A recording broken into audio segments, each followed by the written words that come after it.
Bruce told me that he had just come today, I believe today, from a meeting in Arkansas where the 10 longest married couples in the state were honored by the governor.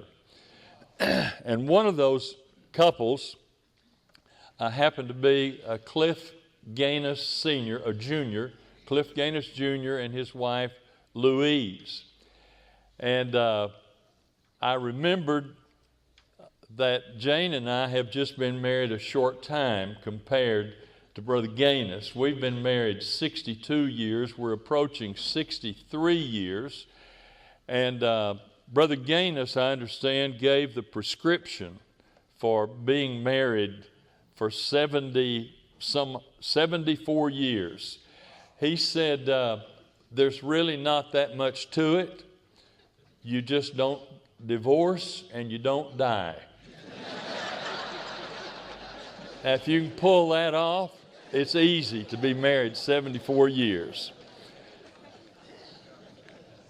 Well, I'm grateful for the subject that I've been given. It certainly is taken from one of the most well-known events in the life of Jesus, and that is the Last Supper with his disciples. And that was the time when, you recall, Jesus took off his outer garment and he tied a towel around himself and filled up a basin and washed the disciples' feet. Verse 12 of John chapter 13 says, when he had washed their feet and put on his outer garments and resumed his place, he said to them, do you understand what I have done to you? You call me teacher and Lord, and you are right, for so I am.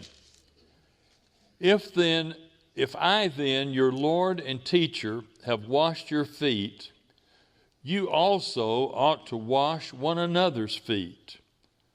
For I have given you an example, that you also should do just as I have done to you. Truly, truly, I say to you, a servant is not greater than his master, nor is a messenger greater than the one who sent him. If you know these things, blessed are you if you do them. I have given you an example, that you also should do just as I have done to you. There's no greater visual, perhaps, during the lifetime of Jesus than this particular visual to show that Jesus was a servant. That he, as the teacher, was talking to his disciples and showing them how they should be living their lives and carrying out their ministry. A number of years ago, I was in a program with Brother Tom Albright, a wonderful Bible scholar. And I remember that something came up about the qualifications of deacons. And in the process of that discussion, I asked Tom where he thought people should go to find out how a deacon should carry on his work. Basically, what I was doing was challenging him that we have the qualifications of deacons in 1 Timothy chapter 3. But when I asked him that question, he said, well, I believe that the place where people should go to find out how a deacon should work is to the life of Christ. He said, I believe that people need to pay attention to how Jesus lived his life and how he conducted his ministry. I think that's the best place to go to find out what a deacon should do in his ministry. And I publicly argued with him about that. But the more I have thought about it, the more I believe Tom was making a very important point. In fact, I believe that every leader of the Lord's church needs to go back to the life of Christ to find out what is involved in serving God the Father. Whether we are elders, or preachers, or deacons, or Bible teachers, or ushers, or whatever we may be, Jesus is the example of how a ministry should be carried out. He says, I have given you an example that you should follow and do exactly what I did. Now, I don't believe that he was saying that in this age we are to wash feet, although it is possible, and I've certainly heard of occasions where that is exactly what medical missionaries did on the mission field. They washed people's feet because that's what needed to be done in the healing process. And I don't think I want to spend my time tonight reviewing every detail of foot washing and just camping within this text. I want you, because I think you know that text, to let me reflect on some implications of that text for service to God in our age. In an age where foot washing, at least in our part of the world, is no longer expected when people arrive in our homes. I want to mention some things that I think are implied in that foot washing scene. Things that are implied about the ministry of elders and preachers and deacons and teachers, and you name whoever you want to name who is a leader in the Lord's church.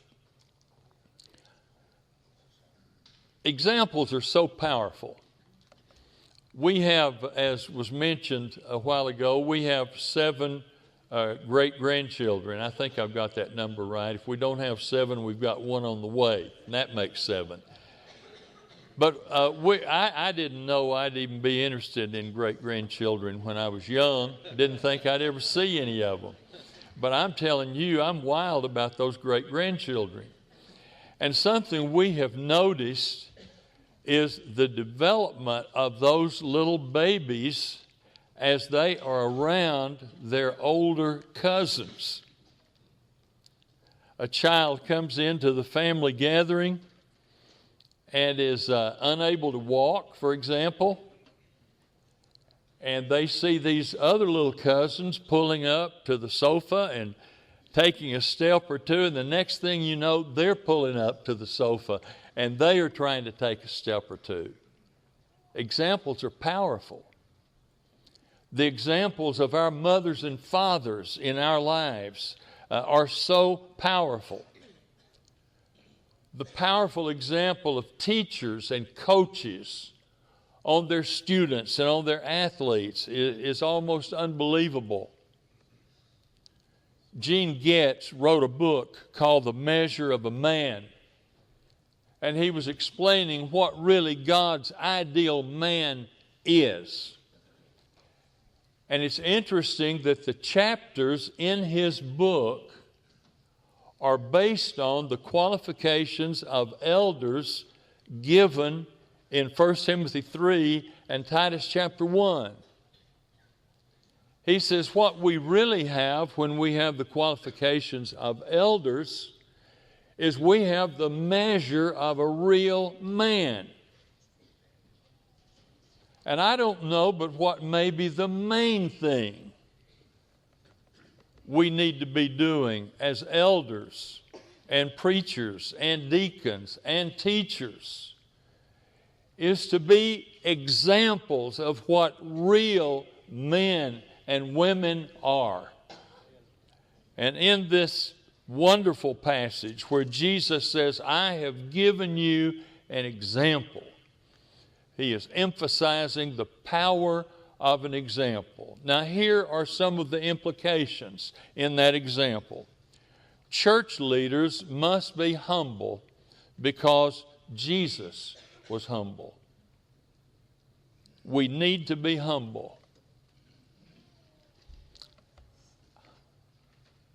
I've heard it said many times that preachers have big egos. And I think that is true.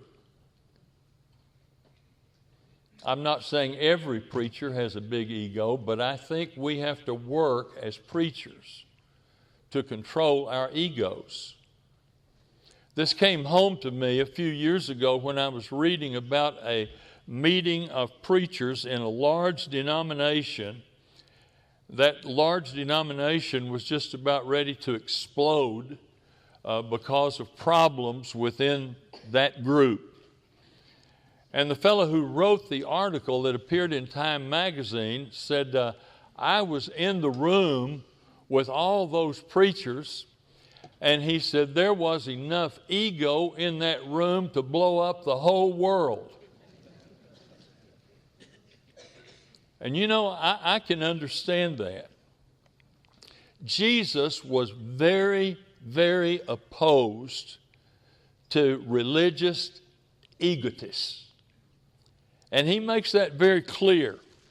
In Matthew chapter 23, if you go there in your Bibles, verses 5 through 7, he said of the religious leaders of his day, they do all their deeds to be seen by others, for they make their phylacteries broad and their fringes long, and they love the place of honor at feasts and the best seats in the synagogues, and greetings in the marketplaces, and being called rabbi by others. But you are not to be called rabbi, for you have one teacher, and you are all brothers. Jesus had very little use for religious egotists. And although we may not intend to be egotistical, it's very easy for us as elders. I'm going to talk primarily about elders and preachers right now. It's very easy for us as elders and preachers to become egotistical and to feel like that we are entitled to special treatment, special designation. Church leaders, number 2, need to have the heart of a servant because Jesus did. The heart of a servant. I'm thankful that I grew up in the United States of America. I know that we have a lot of problems in our country, but something I believe we have that's good, I believe we still have a work ethic in this country. And I believe that we are still proud when we work hard. And we're proud of our parents and our grandparents who worked hard. Maybe sharecroppers. Maybe people who worked on the railroad. Maybe people who worked long, long hours in factories and had very little money at the end of the month to show for it. I got on a bus. I got on a bus in South America, and that particular area, you got on the back of the bus and you paid a man money to get on the bus. And I noticed that the fellow who took the money had a fingernail that was about almost an inch long, a little fingernail. It looked like a claw on an eagle. I thought, what in the world would a guy do with a fingernail like that? And so I asked a friendly native, "Why did that fella have a fingernail that long?" And the person said, "Because he wanted you to understand he didn't do manual labor." I'm glad I didn't grow up in that kind of a situation. I'm glad I didn't grow up in a situation where you couldn't ask somebody what they did for a living. In our country, we've been pretty happy to tell people what we do for a living, whatever it was we did for a living, if it was an honorable occupation. That is not true in every country. I'm glad that basically there has been, from the founding of this nation, a certain spirit of servanthood that has permeated the nation, a feeling that we had a responsibility to serve and make a contribution. That is not always the case. The Apostle Paul was happy to say in Acts chapter 20 that he had worked hard with his own hands to support the people that were with him. I wonder how many of us as preachers or elders have worked hard to support somebody else so they could do the preaching or teaching. Paul said, "I worked hard with my own hands to support the people that were with me and tried not to be a burden to you." And in 1 Timothy chapter 2, verses 5 through 12, the Apostle Paul expresses gratitude that he was able to work for the sake of the gospel and was able not to be a burden to the people in Thessalonica. Jesus left us an example when he washed those feet.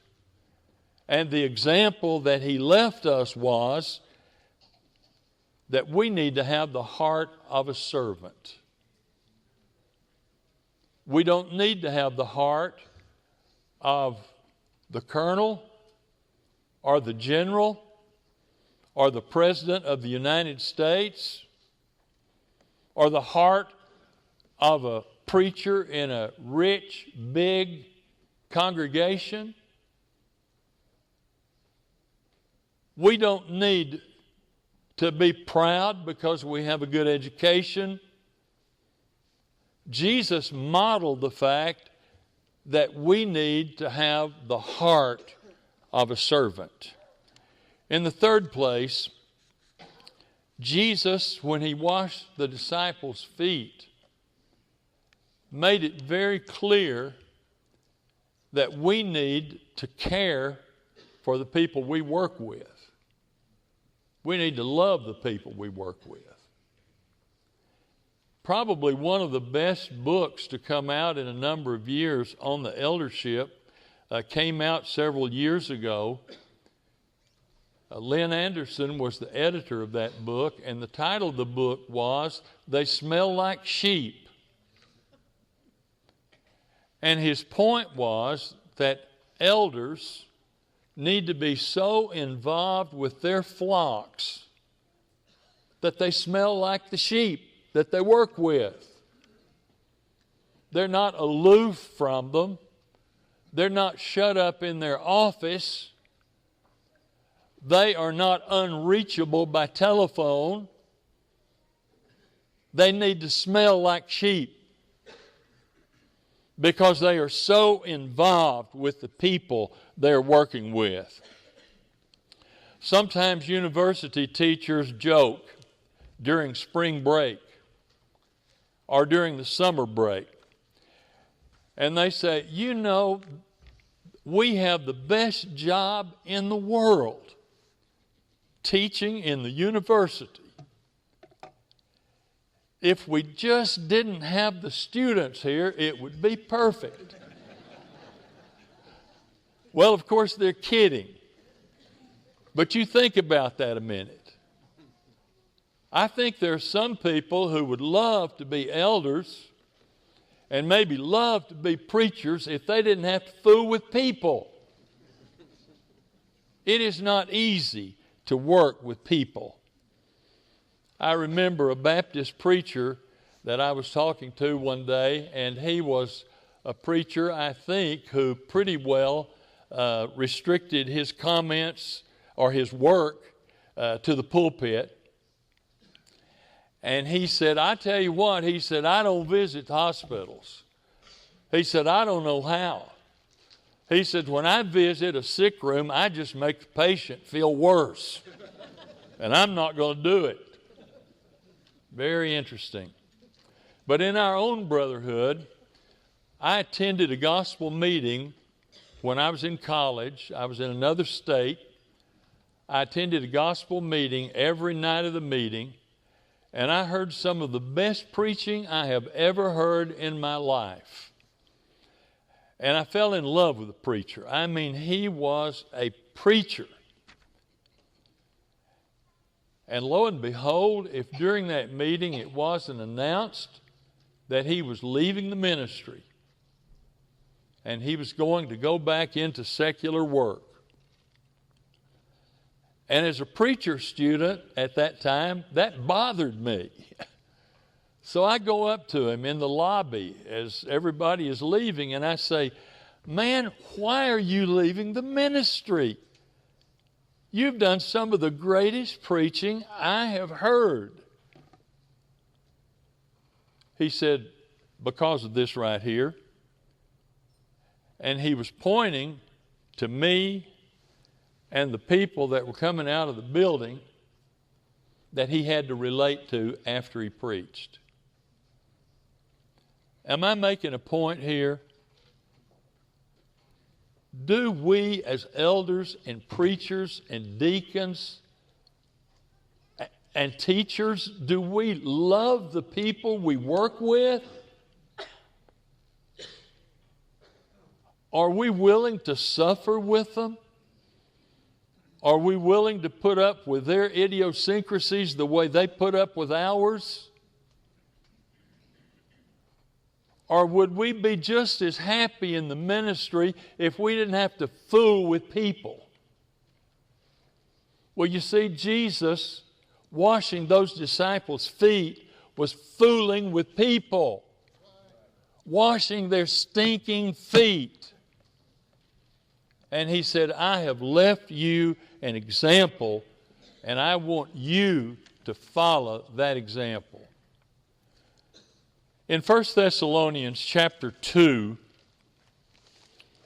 there is a statement by the Apostle Paul that I find so inspiring. It's verse 19. Paul says, for what is our hope, our joy, our crown of boasting before our Lord Jesus at his coming? Is it not you? You are our glory and joy.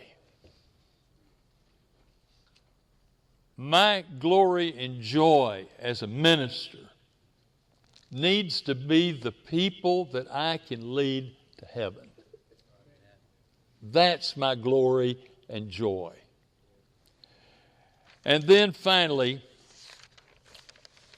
church leaders, I believe, drawing implications from washing the feet. Church leaders must personify the Spirit of God, because that's what Jesus did. Why did Jesus leave the example that he did? Because he was God on earth. That's the way God the Father would behave if he were at that Last Supper.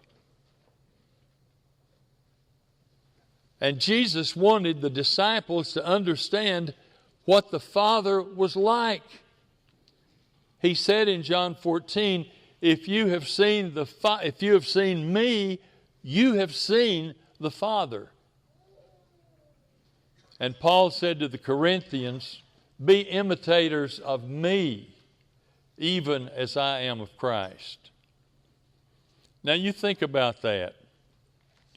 The Corinthians were supposed to imitate Paul. Paul imitated Christ. And so Christ was the very image of God. And so as the Corinthians imitated Paul, who imitated Christ, who was the exact image of God, what was happening to the Corinthians? They were becoming like God. That's the whole point. That's the point of our ministry. Our task is to help our people become like God. And every one of them should be able to look at us and think they are looking at someone who at least resembles Jesus Christ, who is the image of God. And they ought to be able to follow us, our example. And that example should take them to heaven. And I want to tell you, if that is taking place in the church you serve, that is more important than how many people are in attendance. It's more important than how much money is coming in. It's more important than how good the church building is. It's more important than where you think you'd like to be in the brotherhood. If you're helping people become like God, you are doing the most important thing in all the world. Jesus said, "For I have given you an example that you should do just as I have done to you." Let us learn from Jesus' example to be humble, to have the heart of a servant, to truly love those who follow us, and to personify God the Father in our lives. May God help us to imitate the life of Jesus, the Son of God, who is the exact image of God. And may we be able to say, "You follow me, even as I follow Christ."